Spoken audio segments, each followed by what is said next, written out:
so we can jump straight into our learning. Share. Here we go. Alrighty. We'll be learning a Yiddish folk tale by Lad Parat called If Not Higher. In our learning, we'll be learning the story by Lad Parat. And if people know Rabbi Joe Wolfson from formerly of the OUJLIC at NYU, he said he loved the Stanton Street Shul very much. And he received the email earlier today about this class. And he said, Shalhevet, you've got to know this. And he sends me this screenshot. And he showed me that the Stanton Street Shul is only 8 minutes away by foot from the Peretz Square. There's literally a square in New York City named after the author of our story tonight of Lad Parat. And he sent me these two photos as well of the Peretz Square. I'm sensing that maybe in addition to a Tashlech field trip that we take at the Stanton Street Shul, I'd be definitely down for a Yiddish Peretz Square field trip, considering that it is walking distance from our shul. It's not terribly surprising, actually, because as we all know, the Stanton Street Shul is a historic synagogue, right? The Stanton Street Shul was one of over 100 synagogues in the Lower East Side about 100 years ago, where according to this, it says that about 400,000 Ashkenazi Jews lived on the Lower East Side. And the common language of those Jewish people was Yiddish. So it made sense that following the Shoah, when people were trying to preserve Yiddish literature and to preserve Yiddish memory, that specifically in our neighborhood, there would be a Peretz Square. As I'm getting ready for the High Holy Days, I'm also remembering my Abba, Zichrono Livracha. My Abba, Morris Robinson, was born on May 1st, 1945. He and his twin sister were born less than 24 hours after Hitler committed suicide, which is to say that my father was born on the ashes of the Holocaust. And even though he was born in the safety of Boston, Massachusetts, and he didn't personally experience any of the pain or suffering that was experienced by Jews in other countries, he did also grow up in this pivotal time. And his first language was Yiddish, right? That was the language the Mama Lashon was what they spoke at home. And it's really, especially at holidays, that I miss my father and I miss what he brought to our family. The photo on the left is a photo of him and his twin sister and his mother. And then the photo on the right is a photo of him with the Kiddush cup that I actually inherited once my father passed away. That's a picture from my Abba as a teenager. And so this shiur is also in memory of my Abba. I have memories of him reading to us Yiddish folk tales on the holidays. I'm sure this is exactly the kind of class that would have made him feel really happy. It would have really brought him a lot of simcha. So Abba, this one's for you. So what we'll do in our time here is we'll go around to briefly introduce ourselves. It'd be great to share your name, what your connection to Stanton is, what brought you out here today. We'll do a little bit of background about Lad Parat and his life. We'll jump into the story and then transition into discussion. Our goal is to be here for approximately 45 minutes. Realistically, I don't know how far we're going to actually get in the discussion piece. So if we spill into next week, and we may make next week also part of a discussion about if not higher, fabulous. And if we finish the story, then we can do a different story next week. Fortunately, there is a rich plethora of Yiddish folk tales about the High Holy Days we can choose from. This was just one of many. So jumping straight into our introductions, please. So I want to invite anybody who would like to introduce themselves to share your name, your connection to the Stanton Street Shul, and if you're into icebreaker questions, do you have a favorite Yiddish word? Or who is someone in your life who loves Yiddish? Why do they love it? So I'll start. My name is Shalhevet Cahana. My husband and I are connected to Stanton Street because we are the rabbinic intern couple. And I Someone in my life who loved Yiddish was my Abba. It was his first language and it meant a lot to him. And I'll pass the baton on to my Ima, Debbie Robinson. Hi. Please introduce yourself, Ima. Yes, I wonder if you can get my face up on the screen. To spotlight you, I can spotlight your face for everyone. Yes, your face is spotlighted. Hi, everyone. My name is Debbie Robinson. My late husband was Morris Nachum Robinson, whom Shalhevet just showed you a picture of. I have 6 children, 11 grandchildren so far, and 5 of the 6 are married, Shalhevet being the most recent one to Javir Cahana, your rabbinic intern. I live in Newton, Massachusetts, and look forward to an opportunity to visit the Stanton Street Shul. My late mother was born on the Lower East Side, and my parents, Rabbi Alfred and Jeanette Fruchter, married on the Lower East Side at a wedding hall called the Little Hungary, Hungary, a play on words. My late father's family was from Hungary. My favorite Yiddish word is zis, which means sweet. And I think I'm accurate when I say this applies to my daughter, Shalhevet. Thank you, Ima. That was so zis of you to say. Mark, would you like to introduce yourself? My name is Mark Schwartzberg. I'm the co-president with Ethan of the Stanton Street Shul. I have a lot of favorite Yiddish words, and I have a lot of non-Jewish people that work with me, and I'm always using Yiddish words, and I love to teach them. I would say my favorite is nachas, and it's a beautiful word to teach to non-Jews, and it's a, you know, we all know on this call what it is, but nachas is a beautiful word. And I'm not sure I have someone who loves Yiddish. I guess I'm a lover. I'm reminded of my mother when I think of Yiddish. That's it. Thank you, Mark. Felix, would you like to introduce yourself? I'm Felix Wolf. I'm one of the congregants at Stanton Street. Been there for a few years. I have to admit that I don't have any connection to Yiddish at all.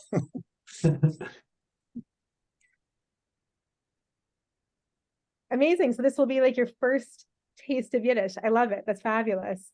I know like the New York Yiddish, you know, that everybody uses, right? But not the language itself. Amazing. And I think Mona, right? Stephen is really Mona. Yes. Yeah. Hi, Okay, everybody. amazing. Hi. Can you hear me okay? Yes, we can hear you. Okay, great. So my name is Mona Klaber, and I actually grew up on the Lower East Side.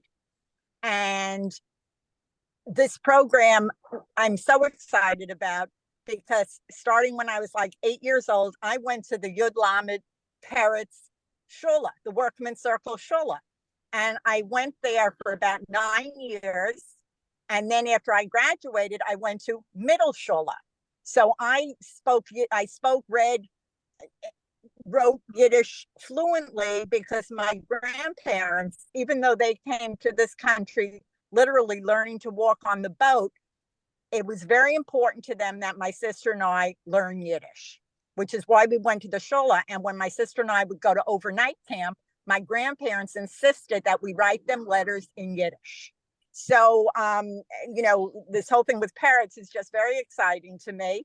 And we went, you know, to a Jewish camp and all of this. And as a kid, I grew up going to the Bialystock Shul, but we were very familiar with Stanton Street, and I'm a member. So I'm very happy to be tuning into this. Thank you for doing this. That's fabulous. Wow. So much richness there. That's amazing. Jeff, can you introduce yourself? Sure. I'm Jeff Katz. You all know me. I've been associated with the Stanton Street Shul since 2003 when I moved to the Lower East Side. I've held various positions in the shul. I came from a really bilingual family. My grandparents lived with us. My father was born in Poland, what is now Ukraine. My mother was born at 55 Delancey Street, but we spoke a mixture of Yiddish and English at home. And I also went to YIVO and to their Zuma program in Yiddish and for a number of years. And of course, we read many Geschichte stories, a romanen from Yud Lamed Parat. Wow. Wow, that's amazing. Margie, can you introduce yourself? Margie Siegel. My connection in Stanton is I've been a member there for many years. During the pandemic, I left to come to the Jersey Shore, and my apartment's rented out there for another year when I hope to return. And I've maintained my membership and attend some classes, even from a distance. And I guess because it's summer at the Jersey Shore, and I have a small house right by the ocean, my favorite Yiddish word would be balagan, because that's kind of what it's. I love it. I love it. And Acharon Chaviv, Dvir Cahana. Let's all wish a happy birthday to Dvir Cahana. Happy birthday. Oh, wow. Thank you. So yes, my name is Dvir Cahana. I'm the lucky husband of Shalhevet, Rabbanit Shalhevet Cahana. And for me, my connection to Stanton Street Shul is I've just been so enamored by the community and have had such a wonderful, rich experience in the several months that my wife and I have been attending services and teaching and leading in our own capacities. It's just been such a lovely experience getting to know everyone. Someone who I know in my life who loves Yiddish is a quite well-known Yiddish performer who was a professor of mine when I was at McGill, Yuri Vedenyapin. And the reason why I think of him when I think of Yiddish is just the way that when he would perform, his eyes would light up with such joy. And I wish to try and emulate the joy that he has and his passion for Yiddish in anything and everything that I teach and perform in my life. That's beautiful. That's amazing. Wow. Thank you everybody for introducing yourselves. And I You missed Ethan. I think you missed Ethan. Oh, did I miss Ethan? I'm so sorry. Wait, where's Ethan? Where is Ethan? Where's Ethan? Did I? Oh, Maybe... you might have a setting that if it's. Yeah, I think I might have a setting that. If the camera's off, maybe. Yeah. Ethan, bechavod. It's fine. All good. Thank you very much. Oh, okay. So are you saying you'd rather want to pass? Yes, Okay, I'm sorry. Okay, so some background to Yid Lamed Parat. I'm worried that given that there are some people in this Zoom who it sounds like know a lot about Yid Lamed Parat. To those of you who know a lot, I worry I might be borderline mansplaining. So I apologize in advance. But also it means that you can definitely please interject and please share what you know about Yid Lamed Parat as well. I'll just share a few nuggets about who Isaac Leib Paretz was. He was born in 1852 and died in 1915.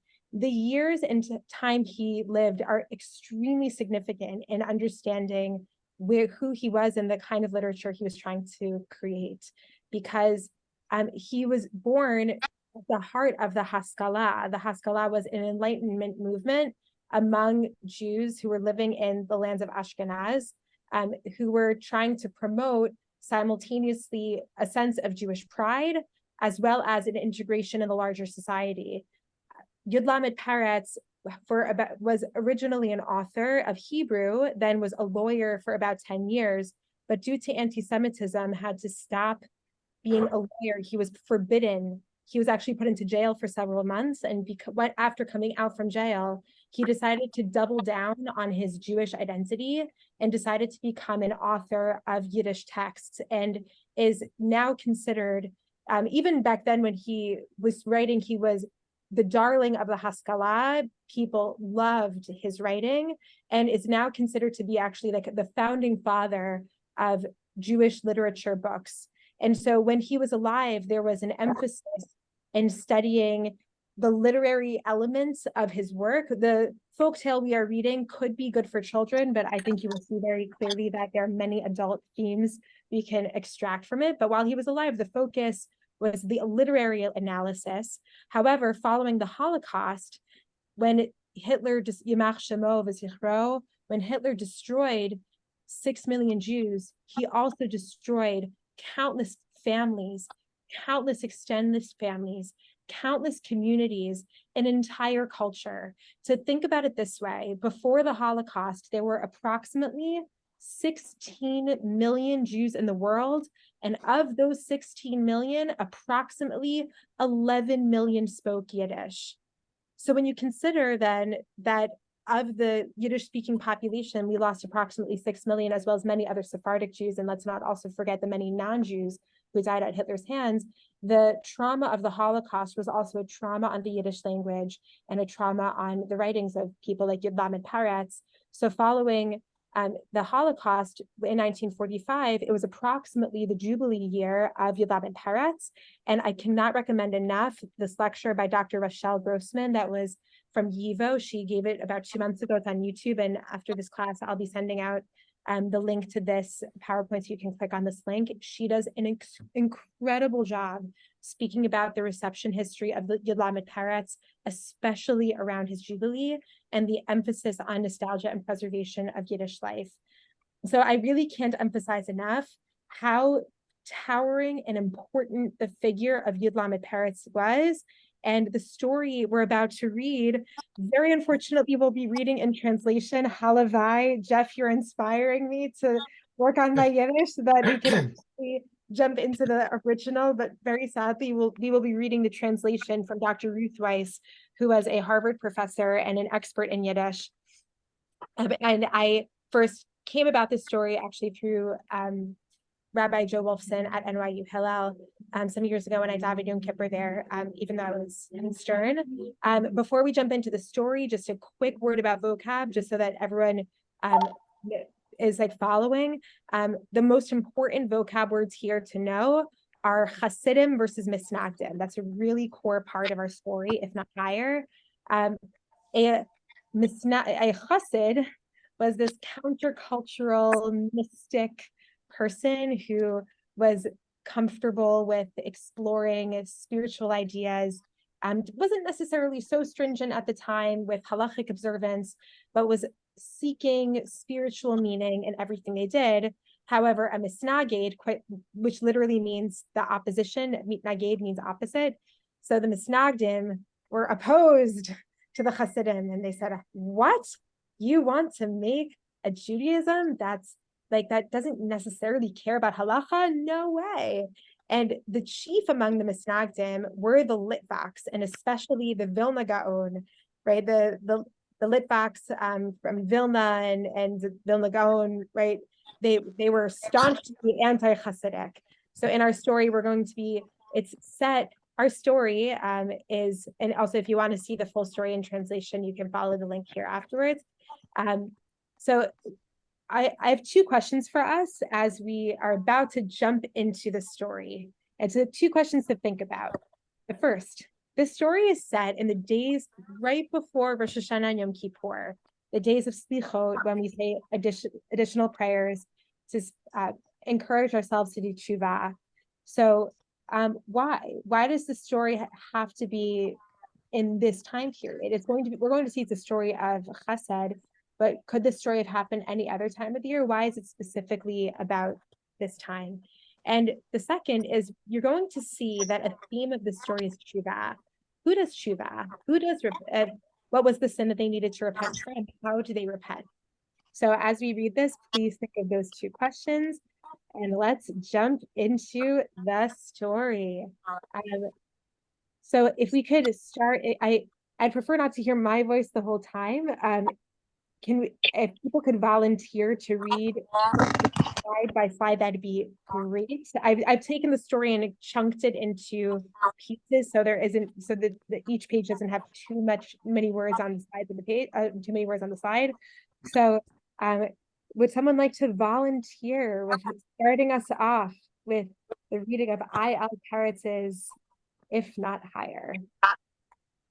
Jeff is raising his hand. Jeff, go for it. Okay, the mysterious rabbi. I don't know where that comes from, but okay. I made the titles. Oh, that's your title? Oh, that's yeah. okay. When I chunked it into Okay. pieces, I decided to give my own titles. Verstanden. Parat himself did not give these titles. These are my own. Okay, thank you. Early every Friday morning, at the time of the penitential prayers, the rabbi of Nemirov would vanish. He was nowhere to be seen, neither in the synagogue nor in the two study houses nor at a minyan. And he was certainly not at home. His door stood open. Whoever wished could go in and out. No one would steal from the rabbi, but not a living creature was within. Where could the rabbi be? Where should he be? In heaven, no doubt. A rabbi has plenty of business to take care of just before the days of war. Jews, God bless them, need livelihood, peace, health, and good matches. They want to be pious and good, but our sins are so great, and Satan of the thousand eyes watches the whole earth from one end to the other. What he sees, he reports, he denounces, informs. Who can help us if not the rabbi? That's what the people thought. And our next reader, who would like to volunteer? Please unmute yourself and carry on. I'll go. But once a Litvak came and he laughed. You know the Litvaks. They think little of the holy books, but stuff themselves with Talmud and law. So this Litvak points to a passage in the Gemara. It sticks in your eyes. Where is it written that even Moses, our teacher, did not ascend to heaven during his lifetime, but remained suspended 2.5 feet below? Go argue with a Litvak. So where can the rabbi be? That's not my business, said the Litvak, shrugging. Yet all the while, what a Litvak can do, he is scheming to find out. That same night, right after the evening prayers, the Litvak steals into the rabbi's room, slides under the rabbi's bed, and waits. He'll watch all night and discover where the rabbi vanishes and what he does during the penitential prayers. Someone else might have gotten drowsy and fallen asleep, but a Litvak is never at a loss. He recites a whole tractate of the Talmud by heart. At dawn, he hears the call to prayers. Penitential prayers is the English way of saying slichot. And our next volunteer for what happens when the Litvak is curious and scheming. The long night. The rabbi has already been awake for a long time. The Litvak has heard him groaning for a whole hour. Whoever has heard the rabbi of Nimrov groan knows how much sorrow for all Israel, how much suffering lies in each groan. A man's heart might break hearing it, but a Litvak is made of iron. He listens and remains where he is. The rabbi, long life to him, lies on the bed and the Litvak under the bed. Then the Litvak hears the bed in the house begin to creak. He hears people jumping out of their beds, mumbling a few Jewish words, pouring water on their fingernails, banging doors. Everyone has left. It is again quiet and dark. A bit of light from the moon shines through the shutters. Afterward, the Litvak admitted that when he found himself alone with the rabbi, a great fear took hold of him. Goose pimples spread across his skin, and the roots of his sidelocks pricked him like needles. A trifle, to be alone with the rabbi at the time of the penitential prayers. But a Litvak is stubborn, so he quivered like a fish in water and remained where he was. And what happens in the morning? Our next volunteer, please, Bechavod. Margie, go for it. Okay, finally, the rabbi, long life to him, arises. First, he does what befits a Jew. Then he goes to the clothes closet and takes out a bundle of peasant clothes, linen trousers, high boots, a coat, and a big felt hat, and a long, wide leather belt studded with brass nails. The rabbi gets dressed. From his coat pocket dangles the end of a heavy peasant rope. The rabbi leaves and the Litvak follows. On the way, the rabbi stops in the kitchen, bends down, takes an axe from the bed, puts it into his belt, and leaves the house. The Litvak trembles, but continues to follow. Mystery heightens. Who will be our next reader?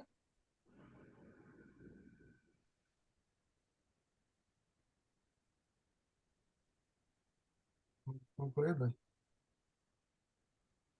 Jeff, would you like to? Yeah, sure. The hushed dread of the days of awe hangs over the dark streets. Every once in a while, a cry rises from some minion reciting the penitential prayers or from a sick bed.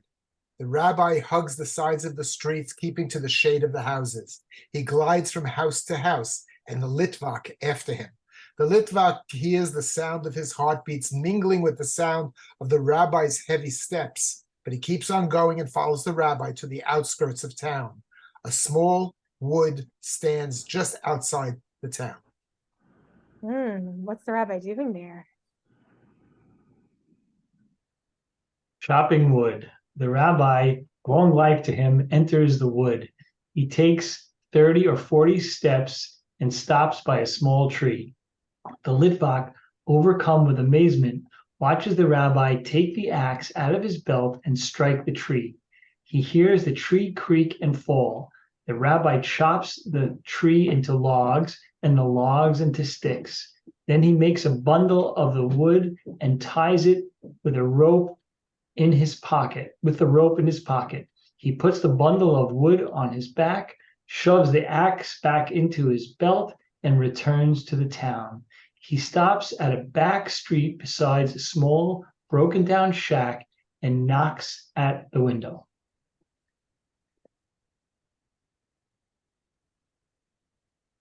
Margie. Okay. Who is there? Asks a frightened voice. The Litvaks recognizes it as the voice of a sick Jewish woman. I, answers the rabbi in the accent of a peasant. Who is I? Again, the rabbi answers in Russian, Vassal. Who is Vassal, and what do you want? I have wood to sell, very cheap. And not waiting for the woman's reply, he goes into the house. The Litvak steals in after him. In the gray light of early morning, he sees a poor room with broken, miserable furnishings. A sick woman wrapped in rags lies on the bed. She complains bitterly. Buy? How can I buy? Where will a poor widow get money? I'll lend it to you, answers the supposed vassal. It's only 6 cents. And how will I ever pay you back? Asks the poor woman, groaning. Foolish one, says the rabbi reproachfully. See, you are a poor sick Jew, and I'm ready to trust you with a little wood. I'm sure you'll pay. While you have such a great and almighty God, and you don't trust him for 6 cents? And who will kindle the fire? Asks the widow. Have I strength to get up? My son is at work. I will kindle the fire, answers the rabbi.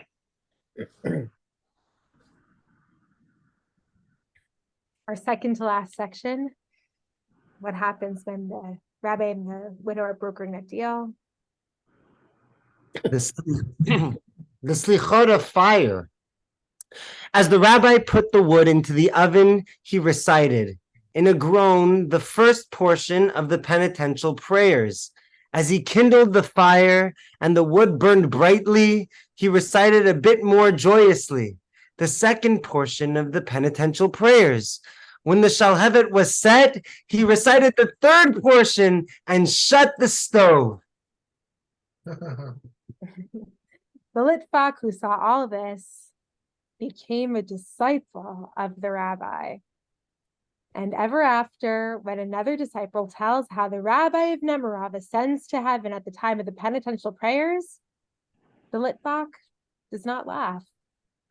He only adds quietly, if not higher.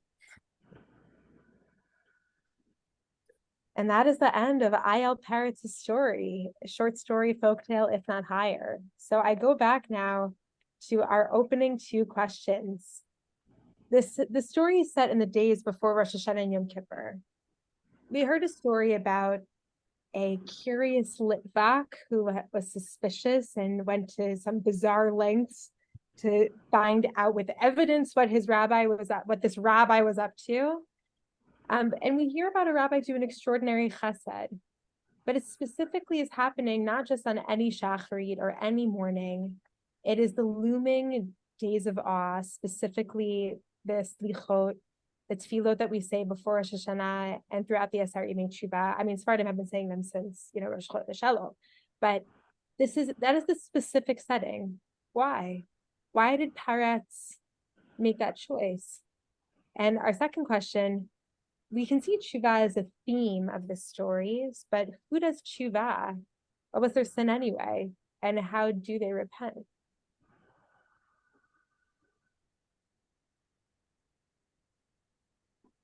So I'll open up the floor for our discussion.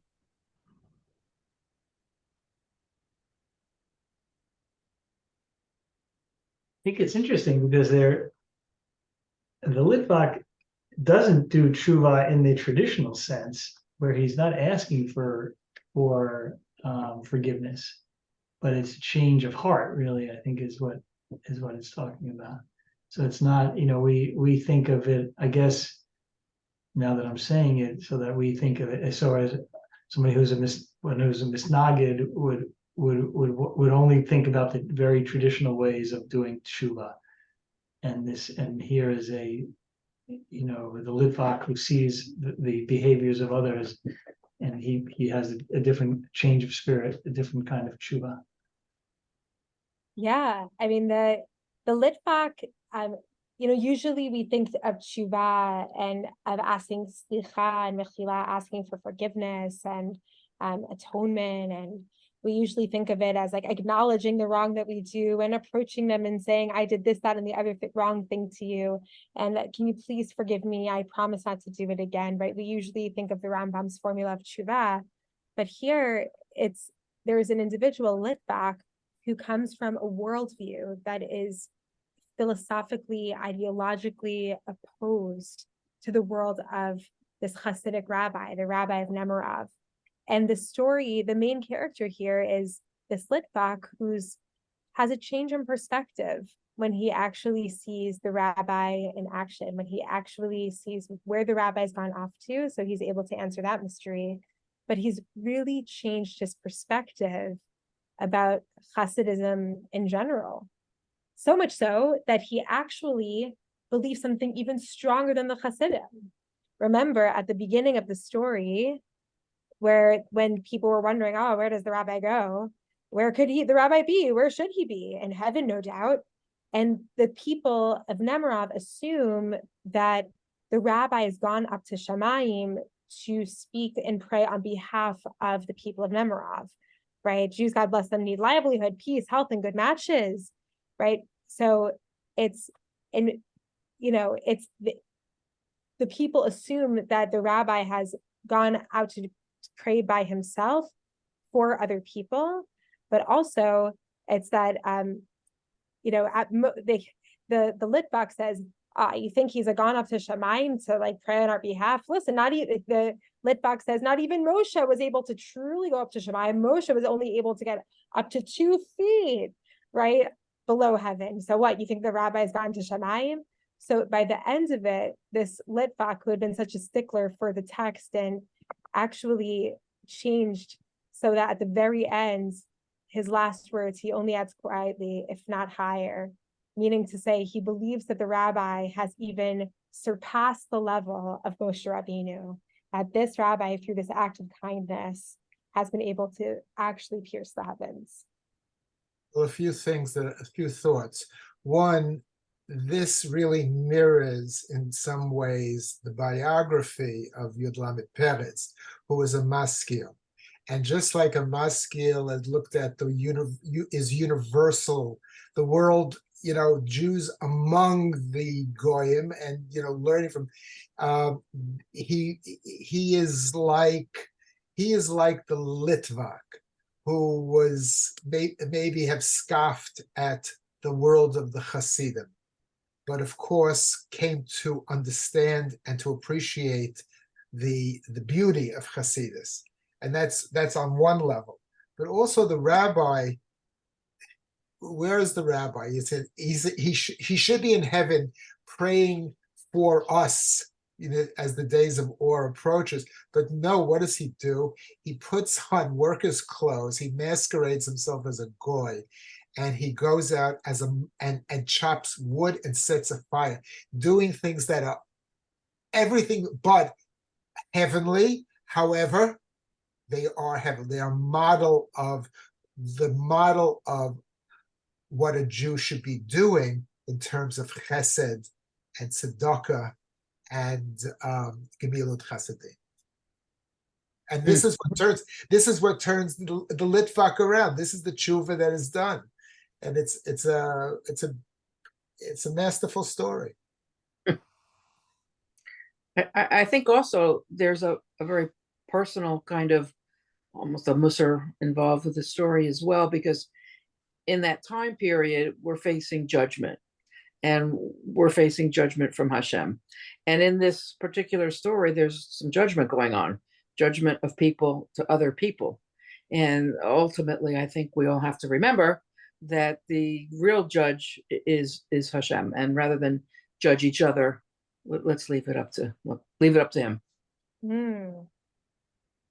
I want to suggest maybe that to your second question of who is the person what was their sin, who's the person that needs to do tshuva, perhaps the people who are sinning are the people of Nemirov. They assume that the rabbi, if he's not with them, the people of the community, the people of the congregation, if he's not with them, then it must be that he's somewhere else, he's in heaven praying on their behalf.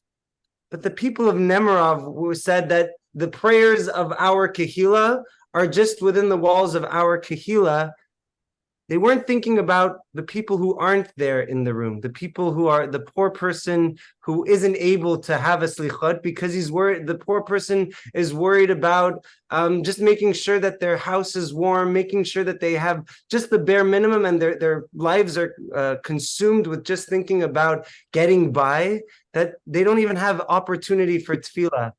And what the rabbi did that was so beautiful was he wasn't praying only on behalf and with the people, but he extended the tent of the community to say that even you deserve tefillah. And while he was tending to their needs and making sure that there was fire, he made sure that that person who wasn't able to be in shul that day got to hear a slichot. Yeah, this is Mona. I think this is such a beautiful short story where it's short, but every word counts. And to me, it comes down to Shemayim is here on earth. And, even at the time of the holidays, and we're thinking beyond and all of this is where it starts, what we do on earth.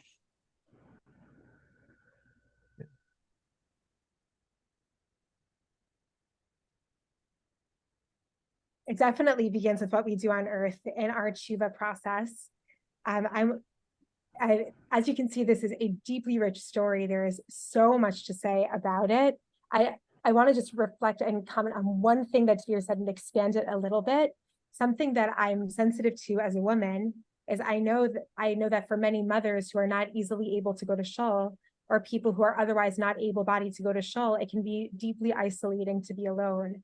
And to me, one of the most touching moments in this entire story is in building off of what you said, Dvir, is how the rabbi expands the tent, to use your language, to expand the tent of the Kehillah and of the Beit Knesset into the home itself.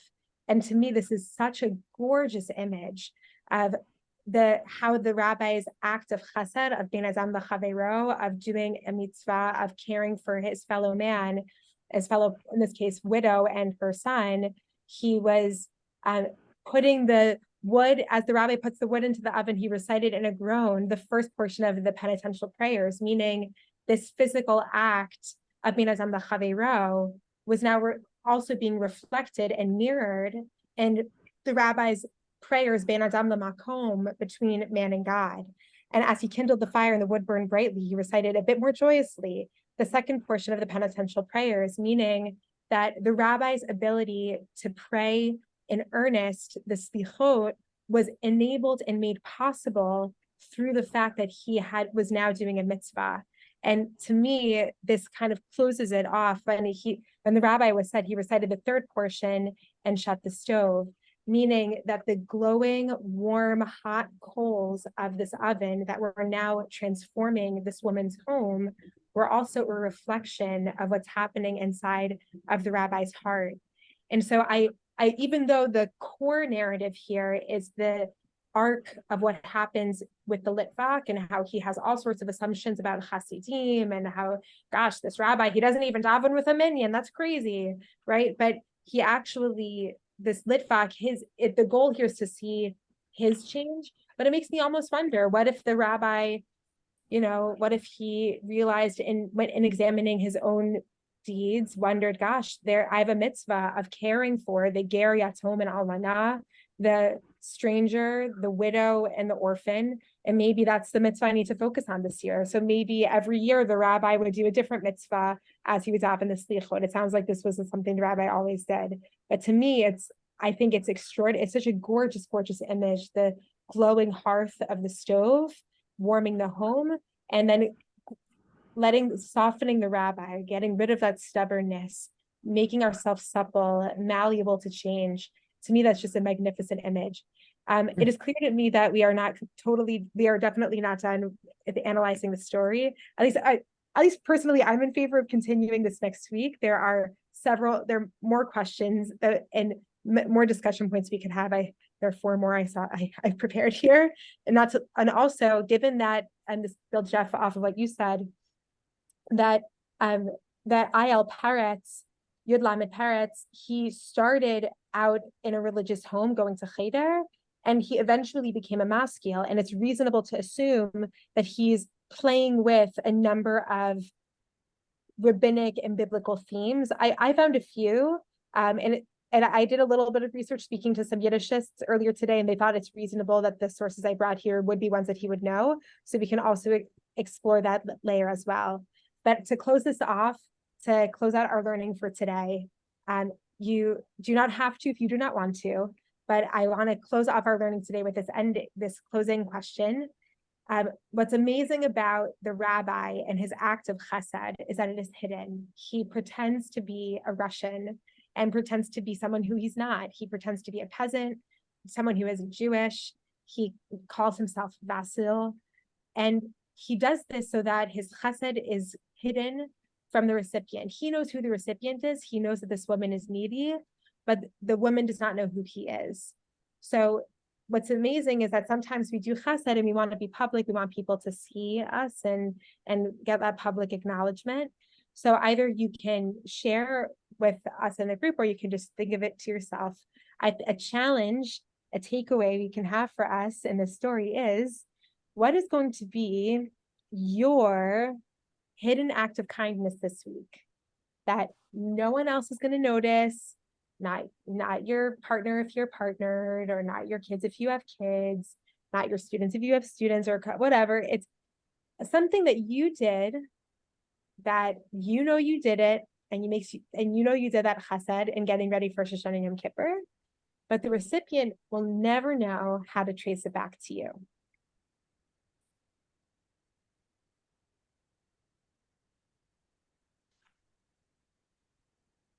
Kind of a hard question. Maybe I shouldn't have given such a hard challenge question for the very end. If we say it out loud, then it's not really a hidden act of kindness. That is Only if it involves somebody that's listening. That is true. It might involve somebody. I mean, who's- one of the things that I do, and I will probably do this week, is going into holidays or community events. I generally send a check for however I'm going to participate, but I include a check for somebody who is in need and could not participate because they don't have the funds. The person never knows who I am, and it's just a given. And I will probably do that this week for the shul here in the beach.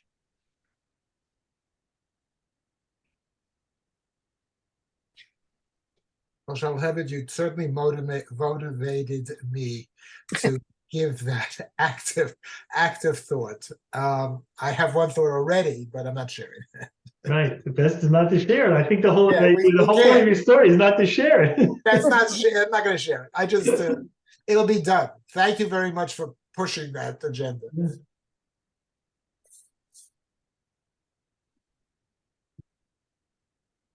I'll say one that I'm thinking of, and I live with Tveer, so it's I guess whatever a moot point, given that he and I do live together. But something that I've noticed in just like day-to-day life is that people notice when things are messy, but they rarely notice. Rarely is a strong word, but people are less likely to notice that things are clean. So I think I'll make an extra effort in doing like an extra load of dishes or like an extra something to clean, right? So that because it's so that's going to be my hidden act of my house too. You can sneak into my house. Yeah, right. Yeah, I should say, the door's open here.